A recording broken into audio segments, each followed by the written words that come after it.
know that our president also has an upline in this business? How many people know? Now, if she makes 50 million in commissions in a month, can you imagine what the upline is?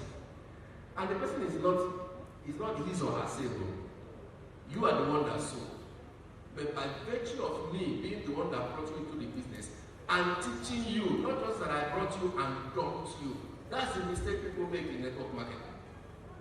You can't just bring somebody, the commission they pay 10%. I want to sell and you just sweet talk the person. And then you bring them, they register, and they are added to the group. And that is it, you attend to Israel.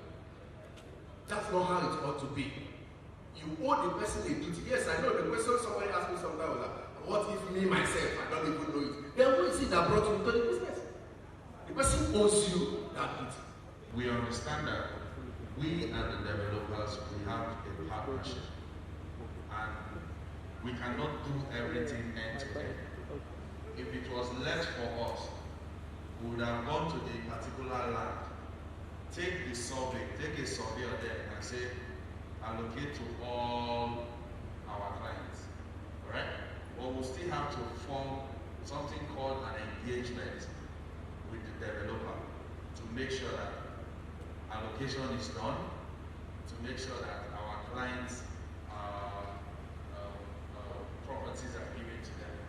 So if you want to fight anybody, come and fight me, I'm ready for you. Because I'm tired of people telling me, what are we doing? When these companies are not listening, is it proper? It's insulting to me, I'm a trained lawyer, for anybody to write you a letter and for you not to respond. It's an insult. The white man that developed letter writing, if you write to them, even if it's that I will get back to you, they must write back. That is my own training. Even if it's to say, be right back, BRB. There are some companies that do not answer our mails. And we are asking them technical questions. It's not the era of call and you. They will call you, they will say one thing next time.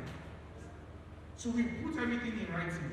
Those that don't refuse to write, we will collect our data. In addition to that, I just want to say something. I have a boss when I was working. I used to say, if it's important, don't do WhatsApp, call. If you have an urgent question and you can't reach your upline or your upline doesn't know the answer, instead of sending a WhatsApp to the admin, why don't you just call straight? It's faster to pick up the call and say hello and answer your question than sending a WhatsApp. I may drop my phone somewhere and not even know that I have a WhatsApp message. So please, if it's important, please call. Thank you. All right. Next question. One last comment. There's no privileged information. Every information is out there. The thing is, what you are interested in is what you look out for. Do you understand? So anything you feel is a privileged information, any update we get from companies, we usually forward to the REMS group. So there's no privileged information. But if you feel there are some information that are privileged, ask it on the group so that every other person can also get the answer. Thank you. Information that the admins of REMS have privilege to know than we that are not in that seat.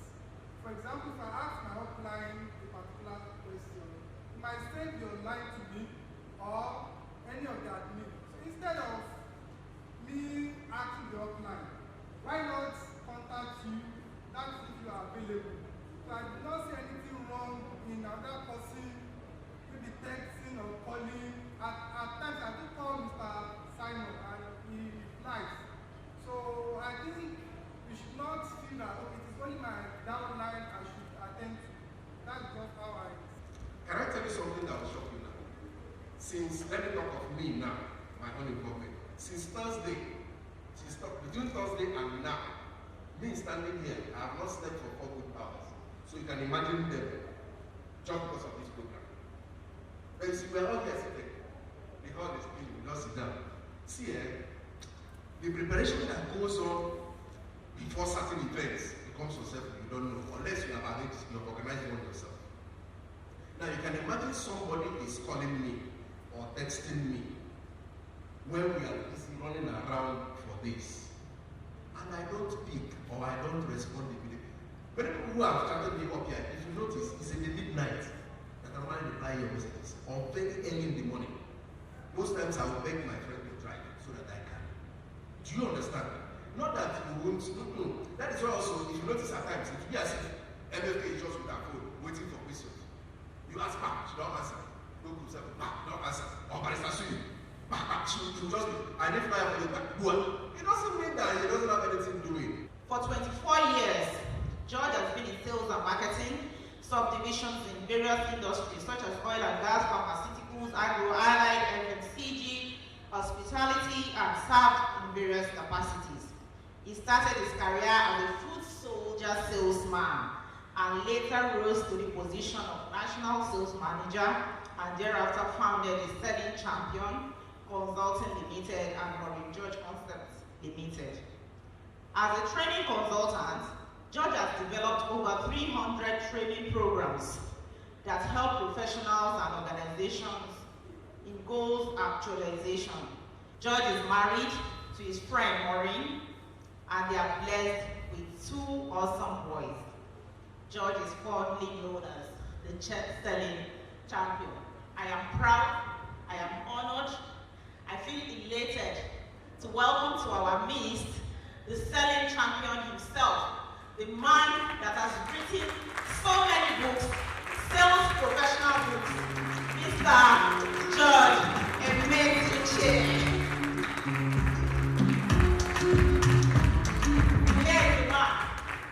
Today's world is very tough. The business world is tough. The customers are more aware. They are fastidious. They are requesting for more, even when they want to pay little. It's very tough. Are you ready? Competition is stiff. And to worsen the situation, there is COVID. And some people want us to be in our houses without going out. But champions like us have said we will find a way to still remain champions. We're going to bless it. You get into his world to begin to dig out what will make you to even ask more in order to close. So you need to ask more. It's not over until you win. Les Brown. It's not over until you win. You are the first product. People buy people. Selling is showing your product and services, that's the one we always know. For a price that is selling. Then what selling is not? Selling is not aggression, I've explained it. Because let me dwell more here. Aggressive selling is like you're selling in a hurry. You know, aggressive selling, you go to engage on that bridge, you see people ringing the bell. 100 naira is finishing now. If you don't buy it now, you won't get it again. That's aggressive selling. And maybe that product was bought at 500 naira some time ago or 1,000 naira. But because somebody didn't do his job sometime, or when he was supposed to do it, he began to lose time. Then he enters into aggressive mood. That is not selling. That's not professional selling. That's not smart selling. If you did the right thing when you were supposed to do it, you won't get to aggressive mood. Don't be in a hurry. Aggression puts people in a mood, in a combatant mood. Somebody was doing the job for me, his property, and somehow I called him and said, let us renegotiate. Because he was so, I found out something that he was taking, I found out something, and I decided to renegotiate. But because that party was so much in this job, He needed the job aggressively. So he didn't want to take the next deal. So we discussed the next deal, but because he has developed an aggressive mindset, he couldn't see the value, the need to get into the next deal. That's what aggression will do for you. Aggression develops one-sided salespeople. You just want to sell. You don't care about your customer. You don't care about your prospect. You just want to close. Your drive is close. I want to close. That is what aggression will do for you. Selling is not one-off. Of course, you sell today, you want to sell tomorrow again. That is selling. Selling is a journey. You get someone, you're already planning how to sell to him in the next 5 years. You continue selling in the next 10 years. Selling is a process. Selling is a journey. It's not a one-sided thing. Selling is not taking advantage of anybody. Anytime you're doing that, you're not selling. Selling is not just in closing. Selling is not just in closing. It's not just about closing. It's about relationship. It's about the value you give. It's about friendship. There was Patricia Flip in the US that said, you don't just close a sale, you open a relationship. Can we do this? I'm not saying, can we do it? Yes. We ask, can we do this? Yes. All right, let's go. To inspect some property and you're selling the value of the property to him, and he kept saying, no, I've been into this for years. There's nothing you want to tell me that I don't know. You know, the more you're trying to release points of value of the property, the more he's acting like he knows it all. What tactics can you use on him? You know, you need to be his fan. Just intentionally be his fan. Alright? I know you know this thing. I know you even know it more than me. You know, people, why people buy? Love to have it. That's true if you can write this. Love to have it and fear of losing it. That's why people buy. Two things. They love to have it and fear of losing it. So if you make him your fan, you try to be, you're coming as a professional. But this one now, you've seen him that, that I bought for you are too much. Ego. Work on his ego. Tell him that he knows this thing so much. Try to bring him, humbly to your side. Make him, try to be, that's emotional selling. Selling is 80% psychological and 20% technical. That's psychology. Play on psychology. So when our mother called her matters, you know what she was? Thank you for all your efforts. Thank you for everything you do for them. Thank you for always being available for every event. Send someone with a good heart to that. Thank you for always showing up for us. We appreciate it. And we hope that you will do more.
Today's said it at our conference, is mind-blowing. It's very educative.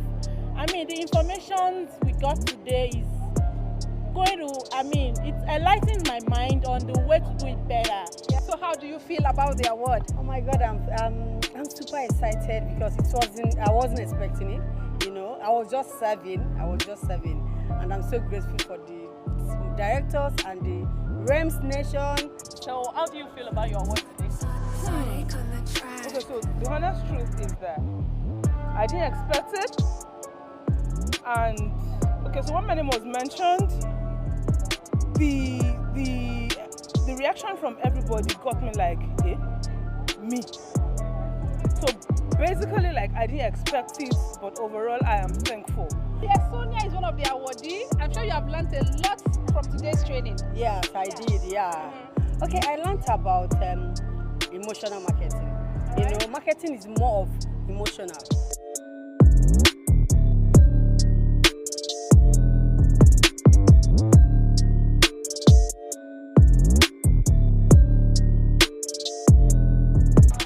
Yeah, the reason why we're here is because, you know, to become a better salesperson, I guess, so, you know, to become a champion in sales. Yeah.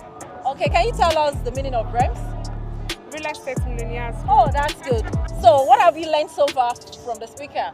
Well, we've learned about consistency, we've learned about putting your client's interest first. We also learned about you being a broker, a realtor that is considerate of what the client needs. Because it's about you getting the needs of the client before you can actually determine what the kind of property the client needs at that point in time. You can't just be poaching a client. You can't be saying you think a client should have this, or you think a client should buy this. What does the client want? What are his pain points? What does he need at that point in time?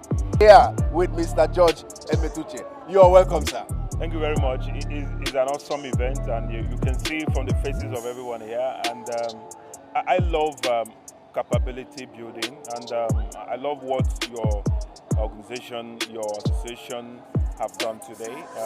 REMS, it's awesome. I can see, convergence, gathering of professionals, business people coming to share value, coming to network, coming to collaborate. And this is something I will comment anytime. This is something I will encourage that you keep doing, because today's world is a world of knowledge economy. You can't really give what you don't have. And you that play in the real estate industry, in the real estate market, you give value. Yeah. And for you to give value, you need to put value in yourself. And that is what you've come today to do. Sell it out. So I believe that everybody that have come here have sold. Exactly. Looking at the two topics we shared today, one from selling and the other one maintaining a work-life balance. I believe that I thank the president. I thank the management. I thank the members of REMS for making this possible. That's the way to go. That's the way to go. I will always encourage them. And the choice of topics for your capability building today is apt. Looking at it from sales and looking at it from work-life balance is a commendable thing.